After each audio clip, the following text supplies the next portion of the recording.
मानो तो मौज है वरना समस्या तो हर रोज है।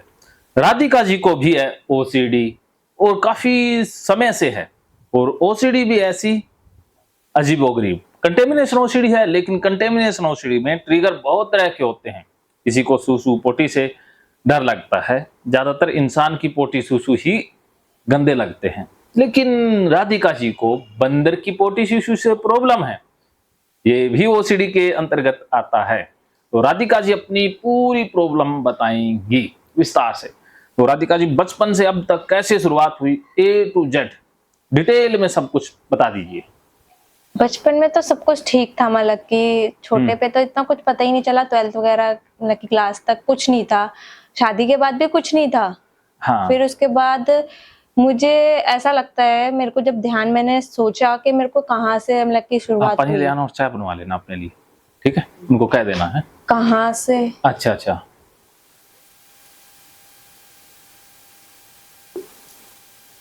अच्छा कहाँ से शुरुआत हुई अच्छा। मुझे नहीं पता था। फिर मेरे को मैंने सोचा उस दिन ना, हाँ हाँ। तब मैंने मम्मी को बताया था। तो मम्मी मेरे को लगता है ये उसी दिन से हुई थी जब हम लोग नीचे रहते थे। फिर जॉइंट फैमिली थी उस समय, नीचे खाना वगैरह बनाना होता था। फिर उस जगह पे चूहे ज्यादा थे। अच्छा चूहे। हाँ। मेरे को याद आया। फिर चूहों से मैंने सोचा फिर कि चूहे ये डिब्बे वगैरह पे चढ़ते होंगे, मसाले वगैरह के, वो कौन सा बंद थोड़ा थे। तो उन डिब्बों को मैं छूती हूँ, तो उसकी वजह से मैं साबुन से हाथ धोना शुरू हुआ फिर मेरे को। अच्छा, डिब्बे को छूने के बाद? हाँ, जैसे चूहे ने छुआ, फिर मैंने बोला मैं हाथ धो के आऊंगी, फिर मैं अपना काम करूंगी। पहले मसाले वगैरह इकट्ठे करके सारे ढक्कन वगैरह कर दिए, फिर उनको धोना या साफ करना एक ऐसे कर दिया था। पहले तो एक ही बार कपड़ा मारते थे उस पे। हाँ। पहले से ही मेरी जो बड़ी वाली जेठानी थी, हाँ। वो एक ही बार कपड़ा मार के, वो उसी स्टाइल में मैंने ही कपड़ा मारा, मतलब कि एक ही बारी में कपड़ा मार के साइड करा, गैस वगैरह साफ करके। फिर तो उसके बाद मेरे को जब चूहे दिखे ना, तब पता चला, मेरे जब दिमाग में और ज्यादा ही आने लग गया कि चूहों के बाद से फिर मैं साबुन से हाथ धोने गई। फिर तो मेरी बार बार साबुन से हाथ धोने की शुरुआत होने लग गई। फिर मैंने देखा बार बार होने लग गई। फिर मैंने बोला चल ठीक है, इग्नोर करा था मैंने उस चीज को। अच्छा। ठीक है। फिर उसके बाद हमारे घर में भैंस ने बच्चा दिया था। अच्छा अच्छा, ठीक है। फिर उसके बाद जब सास जी ने उस बच्चे को जब दूध पिलाया था, तो उसने शीशी से नहीं पिया, उसने बर्तन से पिलाना शुरू करा। अच्छा, वो बर्तन मेरे आगे डाला धोने के लिए। उससे मेरे को घिन चढ़ी। फिर मैंने अच्छा। उसके जूठा बर्तन फिर हम लोग, मैं साफ कर रही हूँ, उसी में हम लोग खाएंगे। ये सब उनको कुछ नहीं था, पर मेरे को लगा। फिर इसके बाद साबुन तो इतना होने लग गया, इतना होने लग गया, मेरे को बहुत ज्यादा चाहिए होने लग गया था। एक दिन में एक साबुन मतलब कि खत्म मैं नहीं करना था। ओके। ये सब हुआ। फिर उसके बाद फिर धीरे धीरे वो बढ़ता ही चला गया, पर अब आके तो मुझे लग रही है कुछ ज्यादा ही होने लग गया था वो। ठीक है। मेरे हाथ यहाँ तक सफेद सफेद सफेद सफेद से रहने लग गए थे। अभी हाथ धोते? हाँ, इतने हाथ धो रही थी मैं। और जब मैं दिल्ली आई थी तब भी उस दिन भी था, सब लोग बोल रहे कि ये हाथों पे क्या हो रखा था। मैंने मुझे नहीं पता। तो अब तो बिल्कुल हाथ नॉर्मल है, क्योंकि मैं 1 महीने से दिल्ली में रह रही हूँ। अच्छा। अपने मायके में रह रही हूँ, वो चीज मेरे को यहाँ पे नहीं हो रही थी। अच्छा, मायके में कोई भी प्रॉब्लम नहीं? हाँ थी, यहाँ पे भी अभी है। ये देखा मैंने कि बंदर जैसे मेरे को वहां पे परेशान कर रहे थे ना, वही चीज बाहर यहाँ पे भी बंदर आ रहे थे, पर इतना नहीं था कि यहाँ पे 24 घंटे रहते हैं, आते हैं जाते हैं, आते हैं जाते हैं। अच्छा। सुसु पॉटी वगैरह नहीं देखी, पर डर मुझे यही है कि इनकी सुसु क्या हम लोगों को दिखेगी?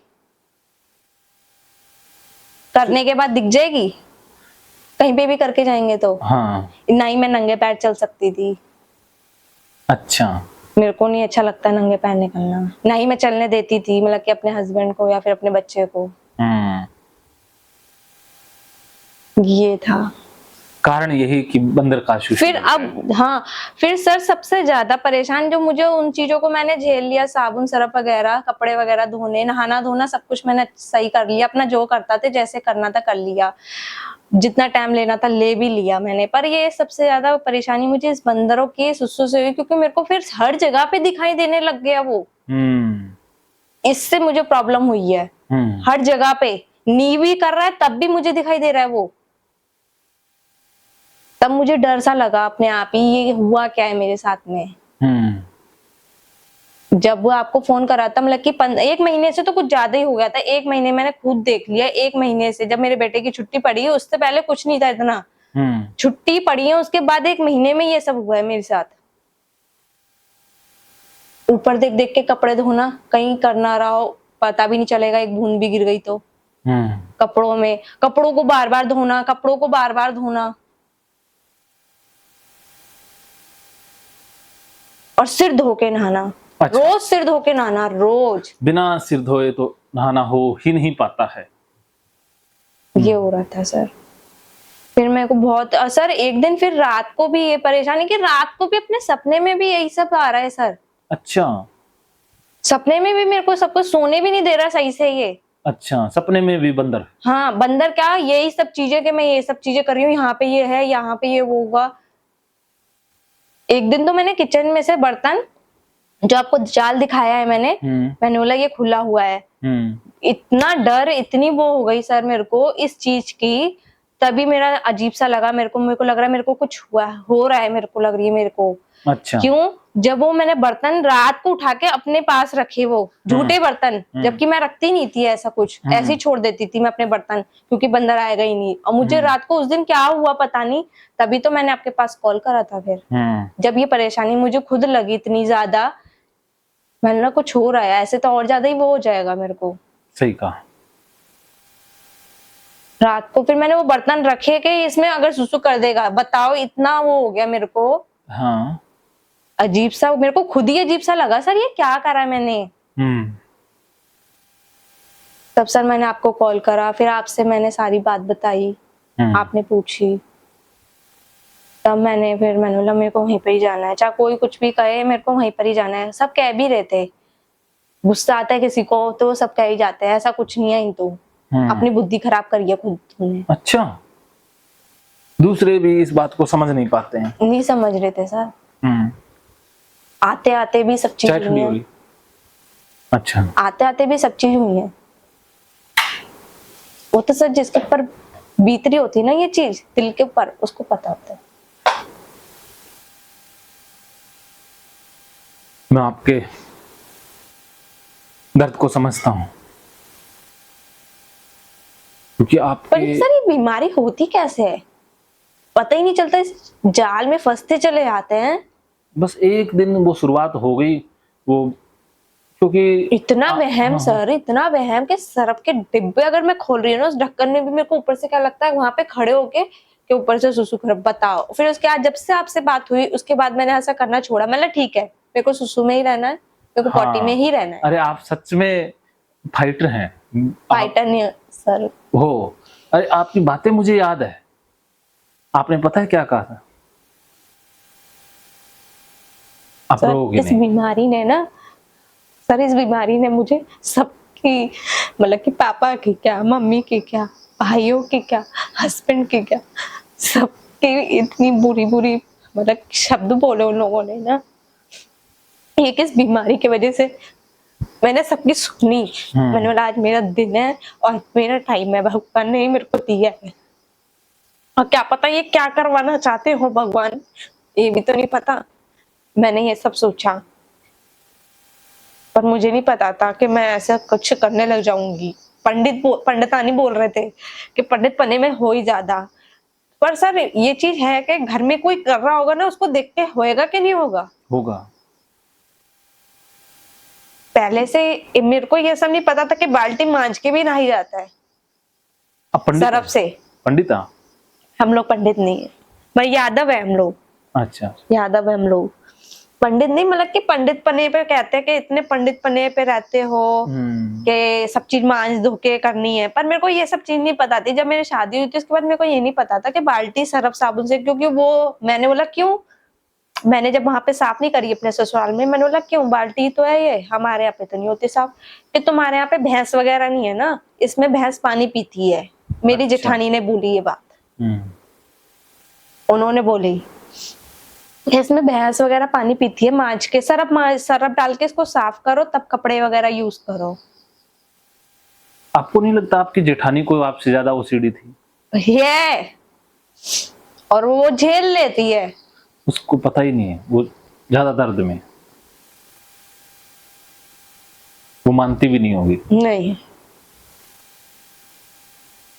वो और ज्यादा मेरे कष्ट में पास है। होएगी, मेरे को नहीं पता, मेरे को अपने से मतलब अब हम्म। भाड़ में जाए सब। और सर सच बता रही हूँ, कोई किसी का है नहीं संसार में, अकेला ही है वो, सिर्फ एक भगवान है बस, ये तो है। जिससे मैं हम लोग बात कर सकते हैं, सब चीज बता सकते हैं।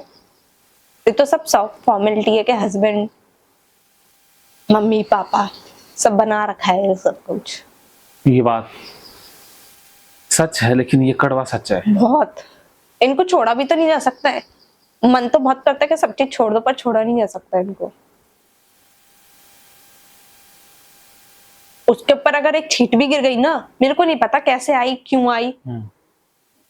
बार बार सबको पता है कि घर के अंदर कपड़ा अगर कोई गिर भी गया ना, उनकी स्थिति से मैंने भी ये सीखा कि वो कपड़ा गिर गया ना नीचे, उसको धोना है। तो वही आदत मैंने अपनाई। मेरे को तो ये लगा कि हाँ चल गंदा है, पहले नहीं था ये सब कुछ, उठा के पहन भी लेना था मैंने वो कपड़ा है, और सब काम मैंने अपने नॉर्मल से करने पर वो ये कि सब बदलता गया, सब वहां पे रह रह के मैं बदलती गई बहुत। अपने मायके में नहीं था इतना कुछ,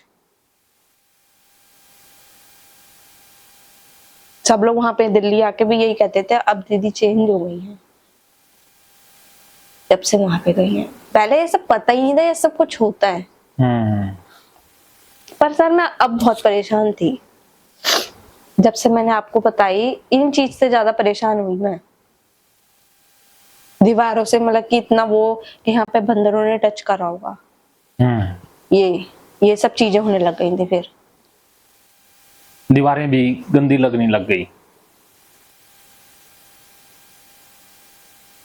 दरवाजे की कुंडी वगैरह। फिर तो आपकी वीडियो वगैरह देखी, फिर तो तब तो ठीक होने लग गई, मतलब कि फिर भी था कि एक बार पहुंचते फिर ठीक है, एक बार साफ जरूर करूंगी इसको। फिर उसके बाद जब ये सब होने लग गया था, तब फिर मैंने अपने आप ही हाथ से वो करने लग गई थी, मैंने कहा मैं नहीं पहुंचूंगी ही नहीं, जब से आपसे बात करी थी। फिर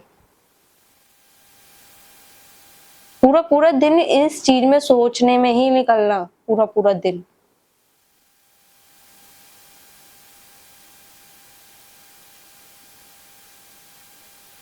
और डर इस चीज का सर, क्या कहते हैं कि ये बंदर जो मतलब कि सब जगह पे घूमते हैं, इन लोगों को ये भी नहीं पता है क्या अच्छा है क्या बुरा है, सब जगह पे हाथ डालने, सब जगह पे ये सब करना, उन्हीं चीजों को हम लोगों को वो करके चले जाना, कपड़े वगैरह छू लेना, इस चीज का भी डर, अगर हमारे कपड़े वगैरह छू ले तो हमारे को भी बेकार करेगा, फिर वो साड़ी वगैरह उतारो। बंदरों का आतंक कुछ ज्यादा ही है। हो गया। फिर मैंने उनको बताई जब जेठानी को, तो कहते हैं बंदरों को तो ये गाँव है। अच्छा, उन्होंने कहा ऐसे ये बंदरों का ही गांव है। हाँ, बंदर तो यहाँ पे हैं, ऐसे ही हम लोग कहाँ चले जाएंगे। उन्होंने, मैंने बताया, मैंने मेरे को ऐसे से अच्छा नहीं लगता है ये बंदर वगैरह का, और अब मुझे कुछ ज्यादा ही ऐसा होने लग गया।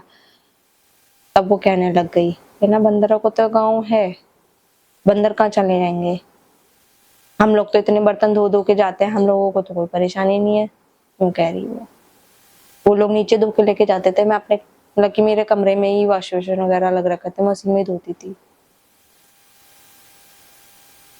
आपका कमरा अलग बना हुआ है।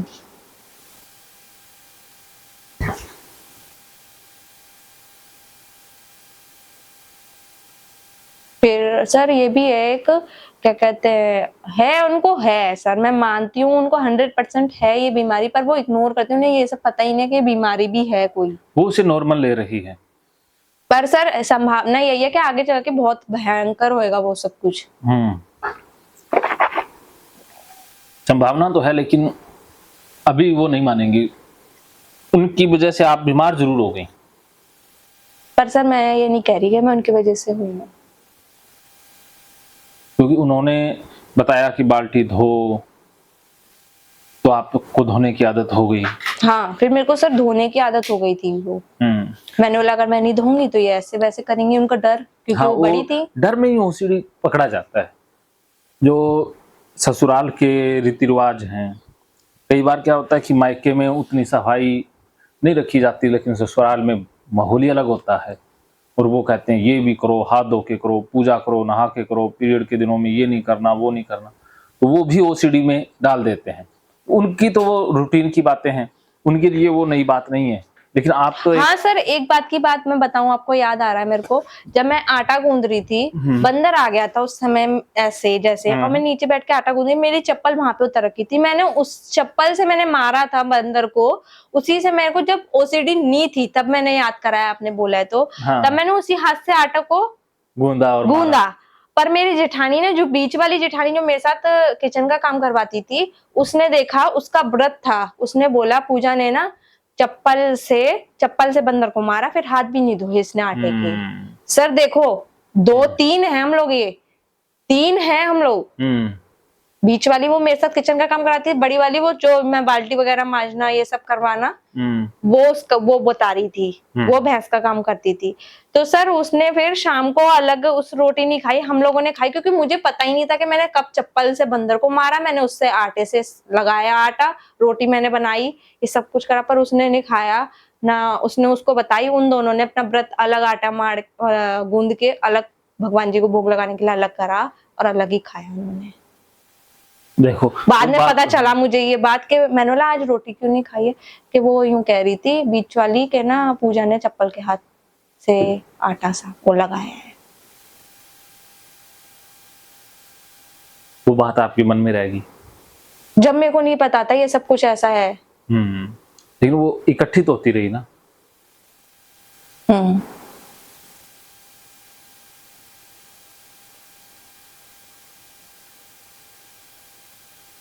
भैया आपसे मैंने सीखा, मैंने उससे सीखा, ऐसे सब कुछ हुआ, ये सब हुआ। ऐसे ही होता है ओसीडी में। हाँ। कि हमारे लाइफ के एक्सपीरियंस, हमारे जीवन की घटनाएं एक दिन उस ओसीडी के ट्रिगर पॉइंट तक ले आती हैं, जहां से ओसीडी का आरंभ हो जाता है। मानो तो मौज है, वरना समस्या तो हर रोज है।